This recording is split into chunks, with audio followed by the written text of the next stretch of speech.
மேகாவுக்கு salad சாப்பிட்றதுனா ரொம்ப பிடிக்கும். வீட்டில் சாப்பிட்றதுக்கு எதுவுமே இல்லைன்னா அவளுக்காக சாலட் தான் செஞ்சுப்பா. ஆனால் அவளுக்கு ஒரு பழக்கம் இருந்துச்சு. சாலட்ல இருக்கிற காய்கறி எல்லாமே ஃப்ரெஷ்ஷாக இருக்கணும், இல்லைன்னா அவள் சாலட் செஞ்சு சாப்பிட மாட்டா. இல்லைன்னு எனக்கு இந்த வெள்ளரிக்காய் வேண்டாம், வாடி போயிருக்குனால தெரியுது. அட தங்கச்சி, இன்னைக்கு தான் வாங்கிட்டு வந்தது, 10 ரூபா வேணா கம்மியாக கொடுங்க. ஆனால் நீங்கள் ஃப்ரீயாக கொடுத்தாலும் இதை நான் எடுத்து சாப்பிட மாட்டேன். எனக்கு சாலடில் எப்பவுமே காய்கறி ஃப்ரெஷ்ஷாக இருக்கணும். ஃப்ரெஷ்ஷாக இல்லைன்னா அது சாலடே கிடையாது. என்னால் ரிஸ்க் எடுக்க முடியாது. வாடி போன காய்கறி எனக்கு வேண்டாம். ஆனால் வெள்ளரிக்காய் என்ன விலை? அட தங்கச்சி, 50 ரூபா கிலோ. ஆனால் எல்லாமே ஃப்ரெஷ்ஷாக இருக்கு. எனக்கு தெரியும், உங்ககிட்ட எப்போவுமே எல்லாம் ஃப்ரெஷ்ஷாக தான் இருக்கும். ஏன் சாலட் செய்கிறதுக்கு தேவையான காய்கறி எல்லாமே உங்ககிட்டயே தானே இருக்கு. சொல்லுங்கக்கா, என்ன கொடுக்கட்டும்? வெள்ளரிக்காய், கோஸு, கேரட்டு எல்லாமே கொடுத்துருங்க.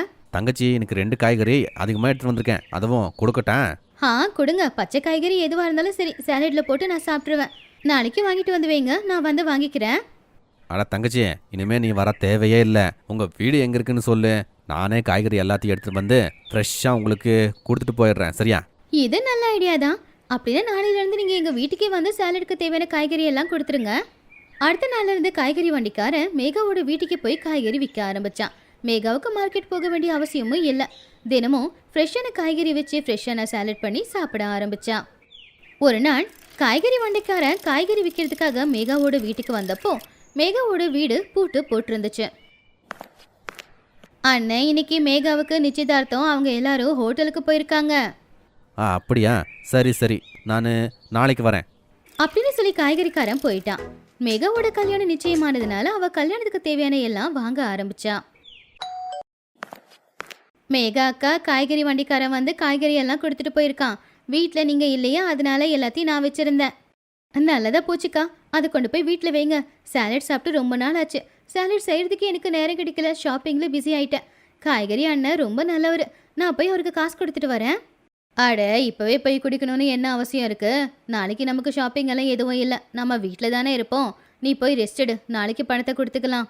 சரிம்மா, அப்போது நான் சாலட் பண்ணி சாப்பிட்றேன், எனக்கு ரொம்ப பசிக்குது. மேகா, கல்யாணத்துக்கு அப்புறம் என்ன பண்ணுவேன்?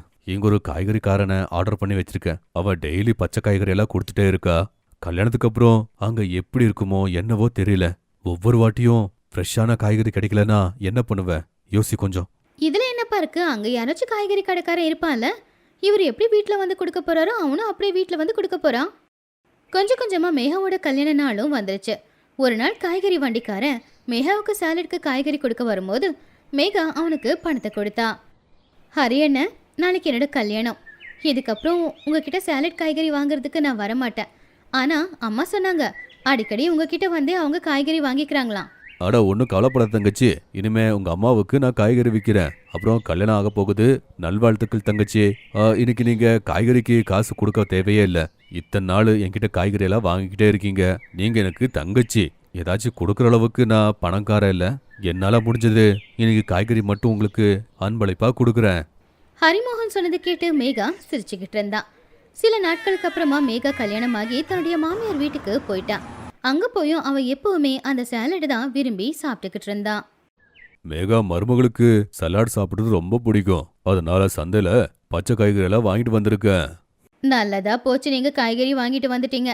இல்லைன்னா நம்ம தெருவில் தான் காய்கறி விற்கிறதுக்கு எந்த வண்டியும் வருறதே இல்லையே. இந்தாம்மா மருமகளே, உங்க மாமனார் உனக்காக காய்கறி வாங்கிட்டு வந்திருக்காரு. இதை வச்சு நீ சாலட் பண்ணி சாப்பிட்டுக்கோ. தேங்க்யூ மாமா. அடுத்த கொஞ்ச நாள் மேகாவோட மாமனார் மார்க்கெட்ல இருந்து அவளுக்கு காய்கறி வாங்கிட்டு வந்து கொடுத்துக்கிட்டு இருந்தாரு. ஆனா சில நாட்களுக்கு அப்புறமா ஆபீஸ் வேலை விஷயமா அவரு வெளிநாட்டுக்கு போயிட்டாரு. மேகாவோட புருஷனுக்கு மார்க்கெட் போய் காய்கறி வாங்கிட்டு வர அளவுக்கு நேரம் இருக்கல. மேகாவுக்கு சாலட் சாப்பிடணும் போல இருந்துச்சு, ஆனா வீட்டுல சாலட் சாப்பிட்றதுக்கு காய்கறி எதுவும் இல்ல. அப்போ மேகா அவன் மாமியார் கிட்ட சொன்னா, அத்தை, நீங்க என் கூட மார்க்கெட்டுக்கு வந்தீங்கன்னா எனக்கு சாலட்க்கு தேவையான காய்கறி எல்லாத்தையும் வாங்கிப்பேன். அப்புறம் வீட்டுக்கு தேவையான காய்கறி எல்லாத்தையும் வாங்கிடலாம்ல. ஏன் மருமக சாலட் சாப்பிட்டு ரொம்ப நாள் ஆயிடுச்சு போலையே. ஆமா, உங்க மாமனார் இல்லைல்ல, இல்லைன்னா அவர் உனக்கு தேவையான காய்கறி எல்லாத்தையும் வாங்கிட்டு வந்து கொடுத்துருப்பாரு. சரி, அப்படின்னா நீ ரெடி ஆயிடுமா? இன்னைக்கு நாம 2 பேரும் மார்க்கெட்டுக்கு போய் காய்கறி வாங்கிட்டு வரலாம். சீக்கிரம் போய் சீக்கிரம் வந்துடலாம். மேகா அவங்க மாமியார் கூட காய்கறி மார்க்கெட் போனா. மேகா அங்க ஒவ்வொரு கடையா போய் காய்கறி எல்லாம் ஃப்ரெஷ்ஷா இருக்கா இல்லையா அப்படின்னு செக் பண்ணி பார்த்துக்கிட்டு இருந்தா. ஆனா அவளுக்கு பிடிச்ச மாதிரி ஃப்ரெஷ்ஷா யாருமே விற்கல. என்ன இது, காய்கறி பறிச்சுட்டு வந்து 1 மாசம் ஆச்சுன்னு நினைக்கிறேன். ஃப்ரெஷ்ஷான காய்கறி 20 ரூபா கிலோ. ஃப்ரெஷ்ஷான காய்கறி 20 ரூபா கிலோ. அத்தை, நான் பக்கத்து கடையில் போய் வெள்ளரிக்காய் வாங்குறதுல உங்களுக்கு எந்த பிரச்சனையும் இல்லையே. அங்கே ரொம்ப ஃப்ரெஷ்ஷாக இருக்குன்னு நினைக்கிறேன்.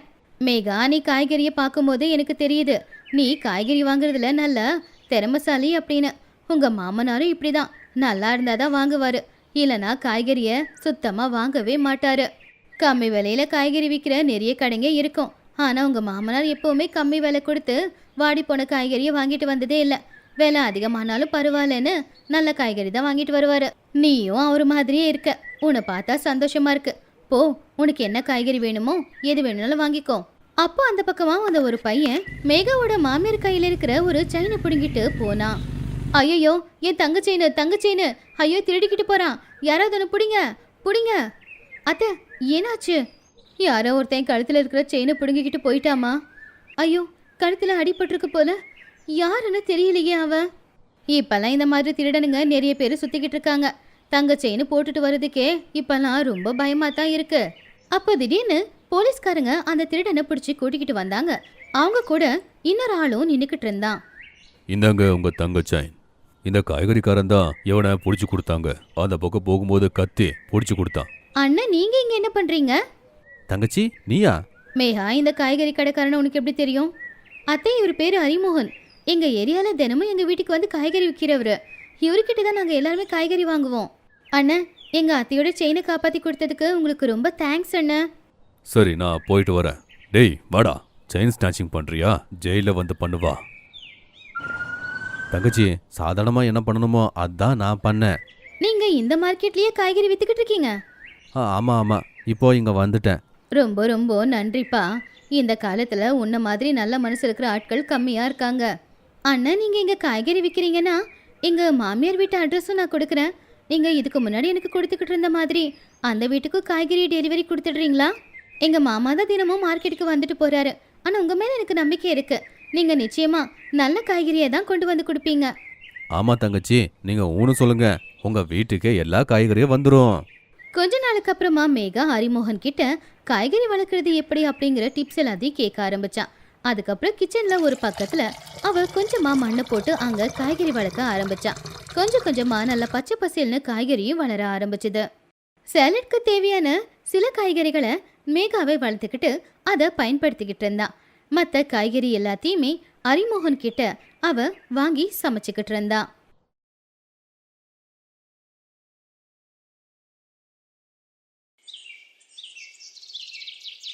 பார்வதி அவங்களோட புது மருமகளை வீட்டுக்குள்ள வர வைக்கிறதுக்காக நின்னுகிட்டு இருப்பாங்க. அவங்க வந்ததும் அவங்கள வெல்கம் பண்றாங்க. வாமா மருமக, உன்னோட வலது காலு உள்ள எடுத்து வச்சு வீட்டுக்குள்ள வா அப்படின்னு சொல்லி அவள உள்ள வர வைக்கிறாங்க. அதுக்கப்புறம் வீட்டை பார்த்ததும், சூரஜ், என்ன வீடு இவ்ளோ குட்டியா இருக்கு? நாங்க இங்க புருஷனை பேரு வச்சு கூப்பிட மாட்டோம், நீயும் அப்படி கூப்பிடாத சரியா? ஆனா நீங்க மாமாவை எப்படி கூப்பிட்டு இருந்தீங்க? நான் சூரஜோட அப்பான்னு கூப்பிடுவேன். அதுக்கு நான் என்ன பண்டியோட அப்பான்னு கூப்பிட முடியுமா? எனக்கு வெக்கமா இருக்கு.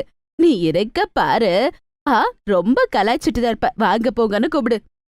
அப்புறம் சரி, இப்ப போய் ரெஸ்ட் எடு. நாளைக்கு காலையில சீக்கிரம் எந்திரிச்சுக்கணும். நீ பிரசாதம் பண்ணணும். அதுக்கப்புறம் நம்ம குலதெய்வ கோயிலுக்கு போகணும். பூஜை எல்லாம் பண்ணணும் சரியா? மறுநாள் காலையில அவ சீக்கிரமா எந்திரிச்சு குளிச்சு ரெடி ஆயிடுறா. அதுக்கப்புறம் கிச்சன்ல போய் மொதல் நாள் எல்லாருக்கும் அல்வா பண்றா. அது மட்டும் இல்லாம சாமிக்காக பிரசாதமும் பண்ணி ரெடி பண்ணிடுறா. அதுக்கப்புறம் எல்லாம் சாப்பிட்ட பிறகு அவங்க குலதெய்வ கோயிலுக்கும் போய் அங்க அவங்க பூஜையும் பண்றாங்க. இப்படியே நாட்கள் கடந்து போகுது. அதுக்கப்புறம் அவங்க வீட்டோட நிலைமையாவ புரிஞ்சுக்கிறா. என்னங்க, பணம் வேணுங்க, இன்னைக்கு ரேஷன் வாங்க. இன்னைக்கு நீங்க குடுக்கலனா அப்புறம் சாப்பிட ஒண்ணுமே இல்லங்க வீட்ல. அதுக்கப்புறம் எல்லாருமே பட்னியா இருக்க வேண்டியதுதாங்க. சாப்பாடு எப்படி கிடைக்கும்? என் ஓனர் எனக்கு காசு கூட கொடுக்கல. சரி, நான் வேலைக்கு போறேன். நான் வரும்போது லேட்டா தான் வருவேன் சரியா? சூரஜ் ஒரு ஃபேக்டரியில கார்டு வேலையா தான் பண்ணிக்கிட்டு இருப்பான். அவன் கொண்டு வர கொஞ்ச நஞ்ச சம்பளத்துல வீட்டு நடத்துறதே ரொம்ப கஷ்டம். என்னது 25 ரூபாவா? அந்த கத்திரிக்காய் வேண்டாம், ரொம்ப கஷ்டம் தான். சரி, அந்த உருளைக்கிழங்கு கிலோ 60 ரூபா. என்ன இவ்ளோ ரேட் ஆயிடுச்சா? ஐயோ, காய்கறியே இவ்வளவு ரேட்னா என்ன பண்றதுன்னு புரியலையே அப்படின்னு சொல்லி நினைச்சிட்டு இருக்கும் போதே யாரோ ஊர்க்கா விக்கிறது கேக்குது. 10 ரூபாய் ஊர்க்காவா? அட, இதே வாங்கிட்டு போய் இன்னைக்கு நாளை எப்படியாவது ஓட்டிடலாம் அப்படின்னு சொல்லி அவ போய் ஊர்க்காவை வாங்கிக்கிறா. அதுக்கப்புறம் வீட்ல எல்லாருக்கும் அந்த ஊர்க்காவை தான் பரிமாறுறா. அவங்களும் அப்படியே சாப்பிடுறாங்க. இப்படியே நாட்கள் கடந்து போகுது. என்னம்மா மருமக, இன்னைக்கோ ரொட்டியோ ஊர்க்காதானா? என்னால இது சாப்பிட முடியல, பொரியல் இருந்தா கொடு. அது உங்க பையன் சம்பாத்தியத்துல நம்மளுக்கு வீட்டை நடத்துறது ரொம்ப கஷ்டமா இருக்கு. ஆமா ஆமா, நீ சொல்றது சரிதானே, அவங்க கொடுக்கறத சாப்பிடு. இல்ல, என்னால சாப்பிட முடியாது, எனக்கு பொரியல் வேணும். அட பட்டி பட்டி, வாடா இங்க. போய் பக்கத்து வீட்ல நான் சொன்னேன்னு சொல்லி கொஞ்சம் பொரியல் வாங்கிட்டு வா, சரியா? அப்படின்னு சொல்லி அவனும் கிண்ணத்தை எடுத்துக்கிட்டு பொரியலை வாங்கிட்டு வர போயிடுறான். பக்கத்து வீட்டுக்குள்ள போன உடனே அவங்க கேக்குறாங்க, என்னடா பட்டி, கையில ஏதோ கிண்ணத்தை கொண்டு வந்திருக்க? பாட்டி சாப்பிட கொஞ்சம் காய்கறிகளை கொடுங்க.